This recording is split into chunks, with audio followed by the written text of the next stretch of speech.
যশোরের অভয়নগরে মাত্র ১১ বছর বয়সে হরমোনজনিত রোগে আক্রান্ত হয়ে দুই চোখের দৃষ্টিশক্তি হারিয়েছে মাদ্রাসা ছাত্র সাকিবুল হাসান সাকিব। স্থানীয় ও জেলা শহরের বিভিন্ন সরকারি ও বেসরকারি হাসপাতালে চিকিৎসা করানো হলেও মেলেনি কোনো সুফল। চিকিৎসকরা জানিয়েছেন উন্নত চিকিৎসার জন্য সাকিবকে দেশের বাইরে নেওয়া প্রয়োজন, কিন্তু সেই সামর্থ্য নেই সাকিবের ভ্যান চালক বাবার। যশোর থেকে নজরুল ইসলাম মল্লিকের পাঠানো তথ্যচিত্রে বিস্তারিত জানাচ্ছেন আরিফ হাসান। ডাক্তার বলেছে যে ৯ লাখ টাকা লাগবে, মানে আর্থিক অবস্থা নেই যে আমি তাই নিয়ে ছেলে চিকিৎসা করব।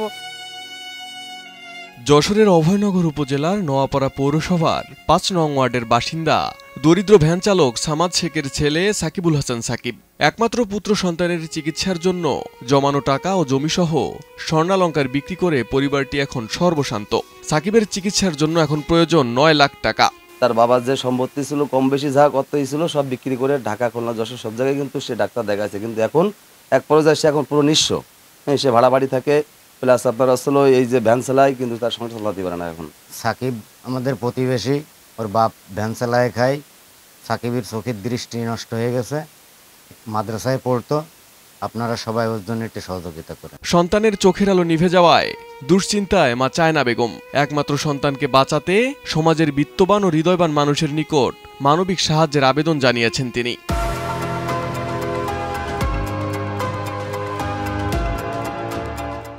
৮ মাস চোখে দেখতে পারে না, মাদ্রাসায় পড়াশুনো করতো। হঠাৎ করে আমি একদিন গোসল করাতে যাই, দেখি দুই চোখের পরে ফুটকুনি। তারপরে ডাক্তার এনে নিয়ে গেছে। ডাক্তার বলল কি যে এনারে চক্ষু হসপিটাল ওই শিরোমণি নিয়ে যেতে। শিরোমণি নিয়ে গেলাম, ওনারা কয়টা রিপোর্ট দিল। রিপোর্ট করে বলল কি চোখের দৃষ্টিশক্তি হারাই গেছে, একটা ভালো আছে আর একটা হারাই গেছে। ওনারা আবার আমরা ঢাকায় পাঠালো। ঢাকায় পাঠায় মেলা টাকা খরচ হলো, রিপোর্ট করা হলো। তারপরে ওরা বললো কি যে আমরা পারবো না, তোমরা ভেলোরে নিয়ে যাও। এখন আমরা খুব অসহায়ের মধ্যে পড়ে গেছি। ভাড়া বাড়ি থাকি, আমার স্বামী ভ্যান চালায়, আমার দুটো ছেলে মেয়ে। আমার ছোট মেয়েটা এই 13 মাস বয়স, আর এই ছেলেটার এই 11 বছর বয়স। এই পর্যন্ত 7 লাখ টাকা খরচ হয়ে গেছে। আমার একটু জায়গা ছিল, সেও বেশি আমি আমার এই ছেলেটার পিছনে খরচ হয়েছি। এরে আমি একদম নিঃস্ব হয়ে গেছি। চেষ্টা করছি যে একটু বাইরে নেওয়ার জন্য, তাই 10 জনের কাছে সহযোগিতার হাত বাড়াইছি। আপনারা সবাই মিলে আমার একটু সহযোগিতা করেন।